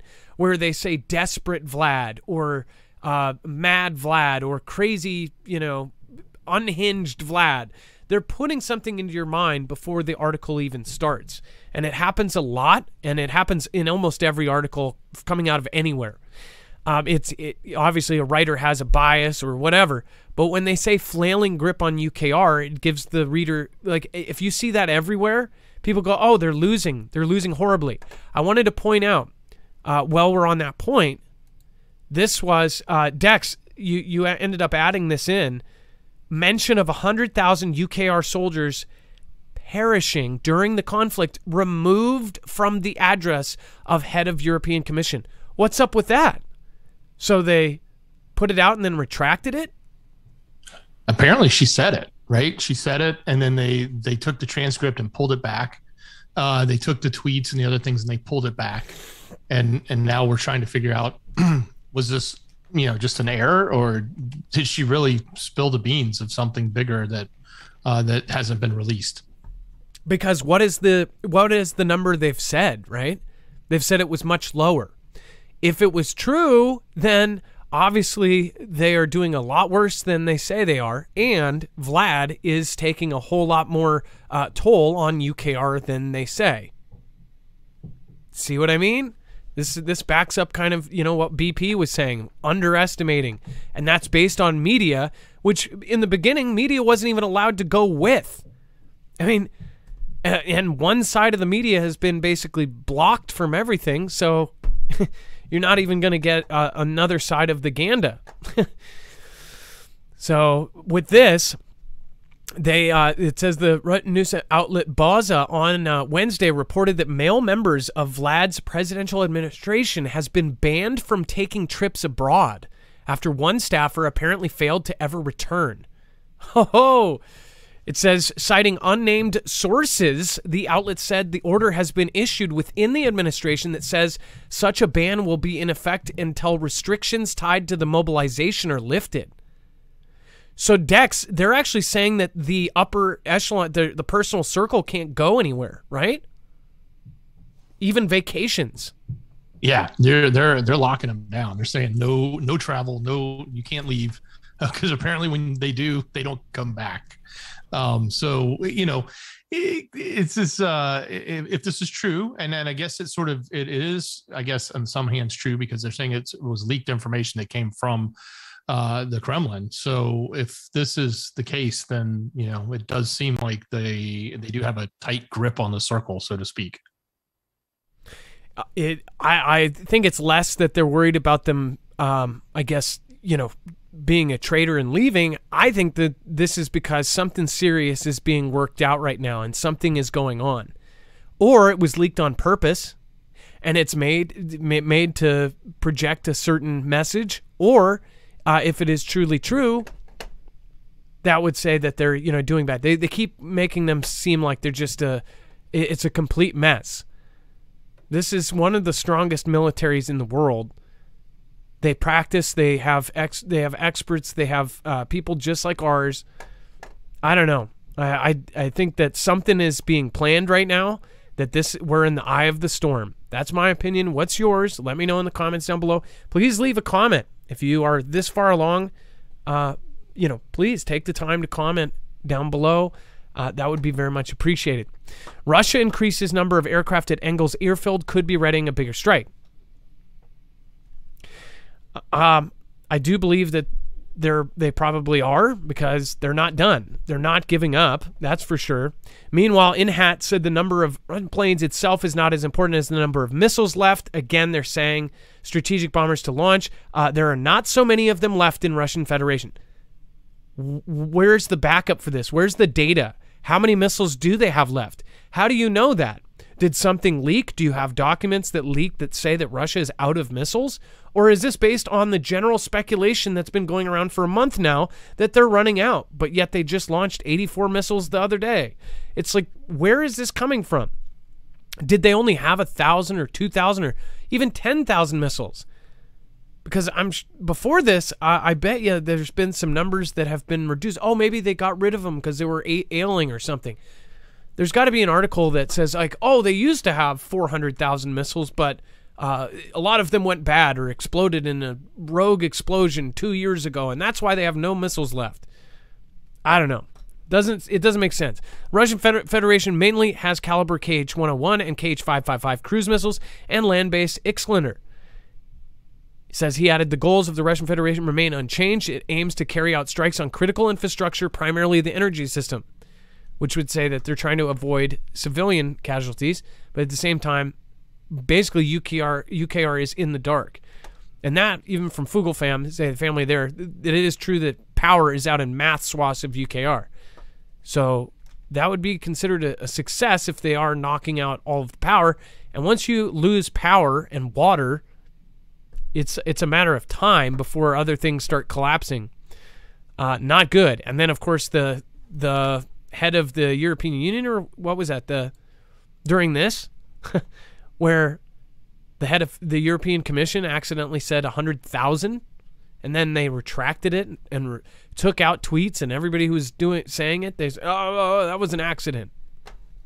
Okay. We'll see.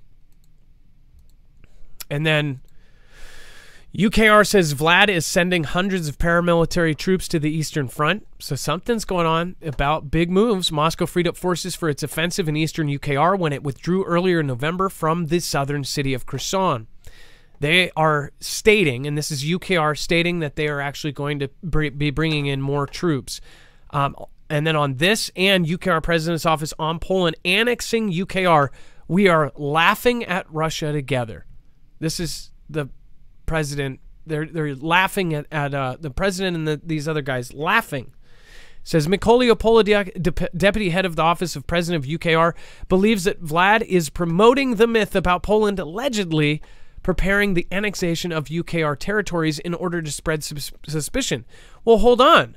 So they're still talking about Poland? Well, why isn't Western media telling us that Vlad is heavily pushing this, saying that they did not do it and all this other stuff, and then it was a possible all this other stuff, allegedly preparing the annexation of UKR territories in order to spread suspicion and distrust between the two countries.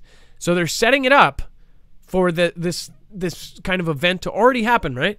Statements of the speakers from the Russian Federation says Poland's plans to annex Western UKR is another attempt of the Kremlin to sow distrust between friends. Does anyone believe that it will work? UKR and Poland are laughing at it together. Dex, what? Where, did we... Well, imagine if they actually did it, right? If Poland actually annexed UKR and UKR allowed it, they would instantly be in NATO. It would instantly change everything. That's just wild. And what would be the motivation? Because the missiles from UKR went into Poland? Well, I think the motivation is well, they're saying the motivation is coming from Vlad to make a story that's crazy. But on the flip side, if it was true and they were going to do it, the motivation is to instantly pull UKR into NATO without doing it in official matters where NATO has to accept them and they go through the long process. So yeah. And I guess some of the history behind it, if you think about it, Eastern UKR is made up of mostly, or was a lot of Russians, where Western UKR was, Poland and other countries that were nearby that sort of were where those, I guess the populations came from over time, right? Or they integrated with. So that is part of why they're saying that Poland would take the west side. It seems outlandish, but on one hand, you sort of have to say, well, if they're putting it out there, you got to give it a little thought, at least. Well, yeah, question if any of it is true, or if there's some background thing going on that just snaps and everybody's like, whoa, where did this come from? This is out of nowhere. That would mean Article 5. That would mean all sorts of things if that ended up happening. And they're saying they're laughing it at together, but that could be part of their side of Ganda and all of this stuff. What is being said on both sides is just absolutely outlandish. But are we surprised by anything at this point? No. Think about it. War has been perfected. It's a moneymaker. It's something that also exchanges and rearranges power. It's incredible what they are able to do with war and how they can change everything. Okay, so it looks like we're lower on time, so let's get our next caller. It's Twisted Luck Truth.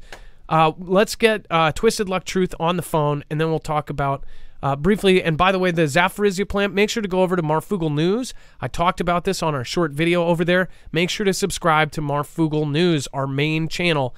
It is almost at 225,000. Make sure to head over there and subscribe. And, we get Twisted Luck Truth. Just a reminder, if you do want to get long-term survival food as far as MREs, that freeze-dried foods in Mylar bags that are packed and ready to go, and if you want to just check it off your box as far as having a week of food, a month of food, or right now they have a $250 off discount, the biggest discount since 2019 on a 3-month supply. That would just basically set you up 3 months for one person, 45 days for 2 people, and so on. You can do that at $250 off. Marfooglenews.com/prep. Not only can you get that there, you can get the Alexa Pure Pro, you can get iodine tablets if you're worried about that, you can get battery banks, you can get all sorts of awesome stuff, including survival books. Go over to marfooglenews.com/prep. It helps our independent channel, and it also gives you a discount, and it's stuff that you are most likely already looking into as well. So again, make sure to go stop by and, of course, use that link, and you'll give us credit. You'll be getting a discount, and you'll be helping our channel financially. Thank you, and I appreciate everybody that does do that. As far as the meals and everything that's in there, again, it is an affordable way to get a ton of food all at once. All right, and then Twisted Luck Truth, are you there? I am here. Very excited. I think I'm here. Very excited for this call. So, first of all, Twisted Luck Truth, I see so much potential in your channel and in you. I think that you do a great job, and I think that you have a good head on your shoulders. Also, you've done some really great projects like the Purple Lights, which is now viral probably a year and a half later. In fact, even radios were using your examples on their shows because you did such a great job kind of pointing out the weird purple streetlights. But again, we don't have to talk about that today unless you want to. But what's going on? Yeah, that's awesome. I'm glad people are finally starting to notice. I'm going to have to be really quick, too. I only got a few minutes before I have to bolt. But I wanted to chime in on something, and I got more to come with the Purple Lights, too. I'm behind on some projects, and because I've got some new things came up. I'll talk about it soon, I guess. But so I'm behind on everything, but I definitely have more Purple Light things coming soon. But I wanted to comment on something that you said now a couple weeks ago, but so might have lost a little bit of effect. But first, when I was on hold, this is just happened to me just now, something I just experienced. It seemed super dystopian at first. When I was on hold waiting for Dex to come back to the phone, I was outside talking to somebody, and over behind them, coming towards us, I see these lights in the sky. It looks like a super low plane, like really low. Flight radar said 183 feet. So I pulled out I opened the camera because I was on the phone, but it wouldn't let me open video, I guess, because I was on the phone. I didn't realize that. It let me do time lapse. So I'll have some kind of weird video to slow down and put together for tomorrow. But anyway, it flies over. It's a small plane, and I can clearly see the bottom of it. It flew right over me. But then I see these two streams it's leaving behind it. And, obviously I didn't like that. It reminded me of the videos I've been posting on Twitter, and everybody's been posting on Twitter of other countries being fogged by, drones and mopeds and whatever else. So I open up flight radar, and it's doing like a 10-mile grid north to south, about an eighth of a mile apart between the gaps back and forth. But then I realized it's three planes doing it. And it passed over several times. It's concentrating in this one area. And somebody said, oh, yeah, it's spraying for mosquitoes. And who knows? I don't know anything about it. Maybe they are. But being like it's a few minutes from December right now, and mosquitoes aren't any problem here for me that I've noticed. So that was kind of weird, kind of creepy. I don't know what they just put up there. And I actually, right before you came back, one of them flew over again. So very weird. I don't know how mosquito planes work. I don't know about that. I don't know if that's normal in December, and I don't know what it is they're putting out, even if it is for mosquitoes, but I was standing right under it. So I wasn't pleased with that, but it was creepy and weird. I would go take a shower. But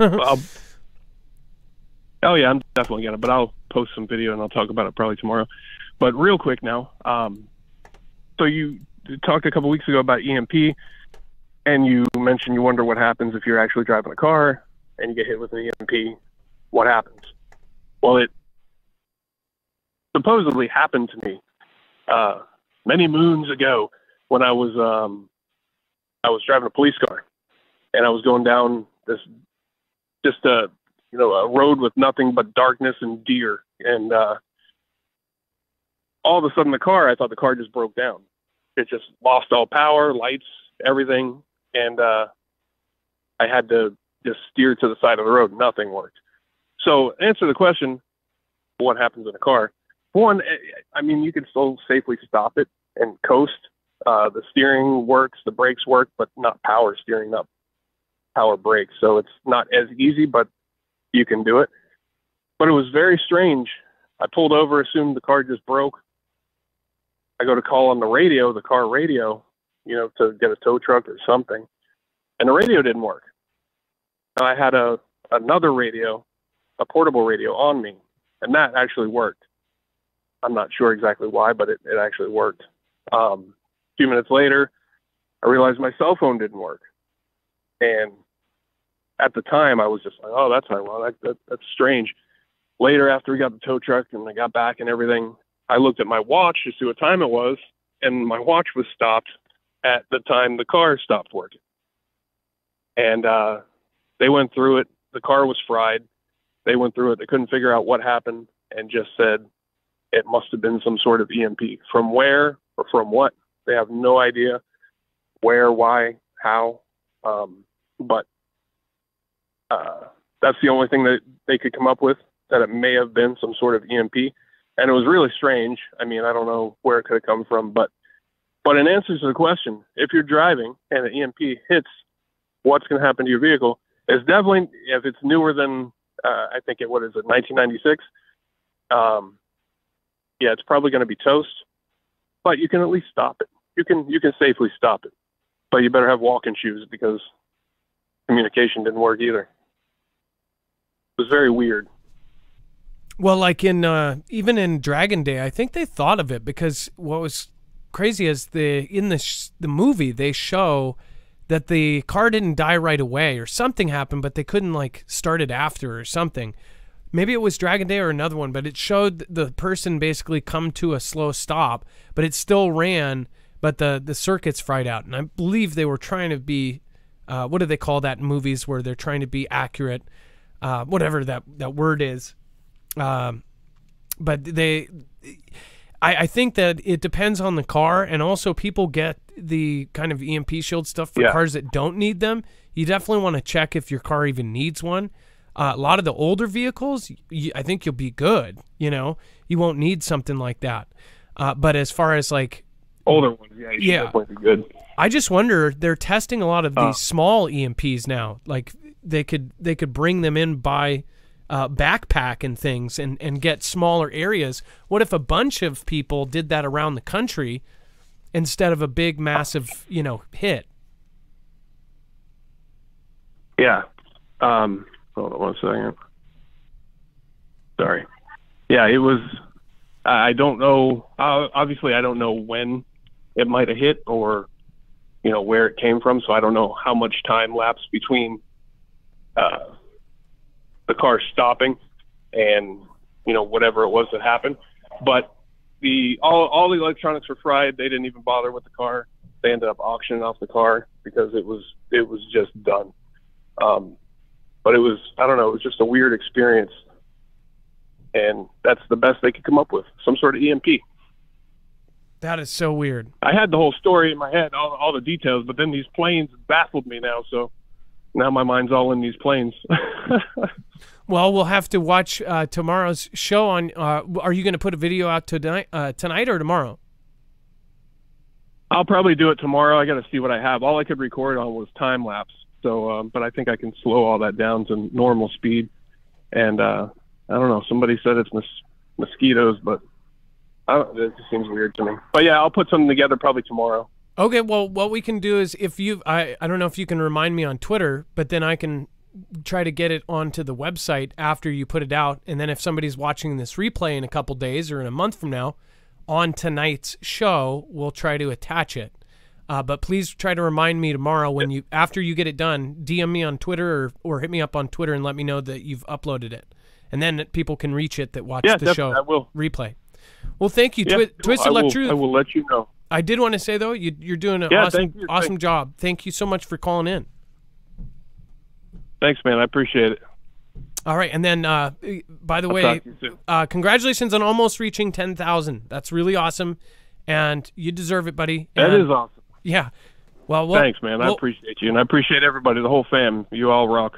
Well, we'll help you get there as much as we can. Make sure to go over to Twisted Luck Truth and subscribe.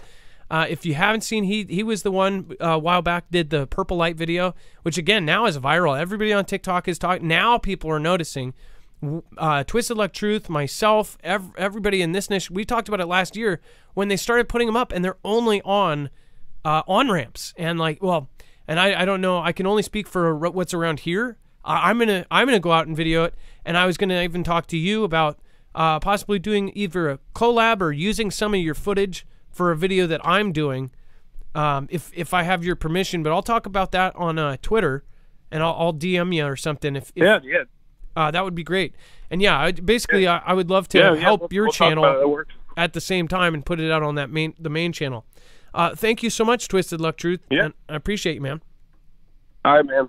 Thank you. Take care. All right. Have a good night. That was Twisted Luck Truth. And then lots of really great stuff. Again, if you are out there and you want to start your own channel, he is something of an inspiration too. He started from scratch. We have watched him grow. If my personal thought is everybody should give it a try. If you think you can, if you have a message to tell, you should start your own channel. But understand, it is not easy. People think that it's just the easiest thing in the world. We recently had one of our friends that has done a channel for a while. They said that it is way overwhelming. There's so many things that you don't think about. So much. I guess there's a lot of hate that comes with it. No, it doesn't matter what you're doing, you're gonna get hate. It's a very rough thing. When I first came into this, I was very naive, and I just thought I always look for the best in people. I have helped people that have just, absolutely turned into different people, and it's all around, subs and this and that. That's why I don't like even using the word subs. It's always been about people, and I appreciate each and every one of you that is here, and I appreciate each and every one of you that made it this far in the show. If you are, spending 2 hours of your time watching this, that is really, really, I'm thankful for it, and I realize your time is valuable, so thank you. Paul and everybody else that stopped in, thank you so much. Appreciate your comment there. And then the Luttrell Group LLC, thank you so much. Great caller. I have a similar death experiences. Jesus is real. That was actually referencing the first caller, I believe. And Jesus is real. Met him twice. Been in a time loop multiple times. Nobody believes unless you have experienced it. Tripled down on UKR dam break. Luttrell Group. Again, thank you for your support. Thank you for stopping by this week several times. I appreciate it. Well, I sure hope it doesn't happen, but again, you would have called it if it does. And then Neil Nelson, thank you. Stephen McMahon, without any doubt, absent the intervention of a divine agency, we are beyond screwed on this planet, Stephen McMahon says. How we know for sure at some time during his career, AC will get a horrible head wound and yet survive. And then I think there will be a release of even worse V on us within 6 months. Well, those are some scary predictions. I hope not. But if so, you would have called it first. Dex, thank you for your service tonight. Much love, Eric. Great job. This was great callers and a ton of great news over on marfooglenews.com. So if you want the rest of the story, make sure you head over there and check it out. Everything from Elon to a doomsday preacher to updates in the political spectrum, as well as some stuff with FTX and what's happening there and a lot more. So marfooglenews.com, and open up that description on YouTube and Rumble and click on the show notes link. It'll get you there. It'll also take you right where all the caller information is. Yes, and that is updated after the show and during the show. And, of course, we'll try to, if he gets me that video, we can try to get that on tomorrow. You're watching, of course, the replay. Thank you so much. Comment down below. I usually respond for the first hour, so thank you. Sometimes I can't, but tonight I will be. Thank you so much. I love you guys. Thank your mods. Your mods did an awesome job of keeping it peaceful.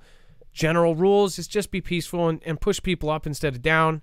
If you disagree, do it respectfully. That's all we ask. And don't spam. Thank you, Bear Claws, KT Cleans a Lot, and everybody else. It is now time for the shoutro. Again, our channel, after 2 hours, we cannot go past that. We bring the chat and everything over to our third channel, Marfoogle Jams. That's where the shoutro will be most likely. Have a good night. Be safe. Be prepared. And Marf out. It's time for a shoutro. It's not an outro. It's not a shout out. It's a shoutro. When least expected, on the boxes, double checked it, on the unleashed, protected, warriors money, perfected. It always happens when least expected, on the boxes, double checked it, on the unleashed, protected, warriors money, perfected. It always happens when least expected, on the boxes, double checked it, on the unleashed, protected, warriors money, perfected. It always happens when least expected, on the boxes, double checked it, on the unleashed, protected, warriors money, perfected. It always happens when least expected, on the boxes, double checked it, on the unleashed, protected, warriors money, perfected.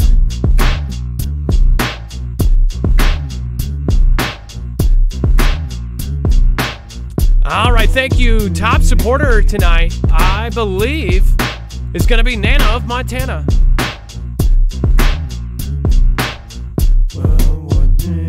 I said Nana of Montana. Huh? Nana. Hey, hey, let's all man up. Let's stand up. Hey, hey.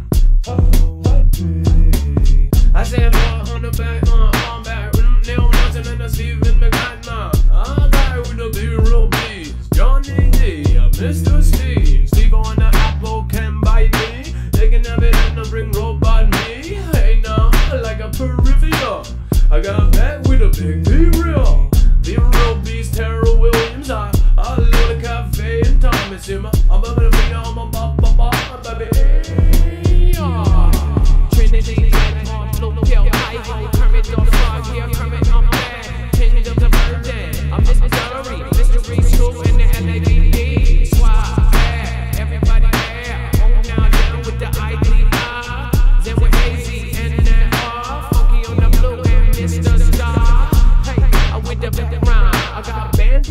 and the Craigalicious. Band-aid hair and the Craigalicious. Machina opus, opus. When least expected, all the boxes, double checked it. All the unleashed, protected. War is money, perfected. It always happens when least expected. All the boxes, double checked it. All the unleashed, protected. War is money, perfected. It always happens when least expected. All the boxes, double checked it. All the unleashed, protected. War is money, perfected.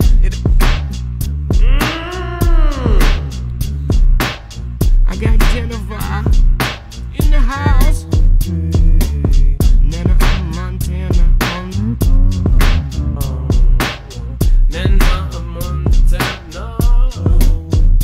Thank you, Nana of Montana, My Mother Spark, Curb Creeper, Paul Stasny. Specifically, I appreciated your comment earlier. You are totally correct on that. Paul Shaggy, Chad Denton, Blade Ma. Well, do what you want. Belinda Gokes, thank you so much. iPet Mermaid. iPet Mermaid, you and a couple others, like Jody, and some others have been suggested as potential mods. Thank you for your attendance. That is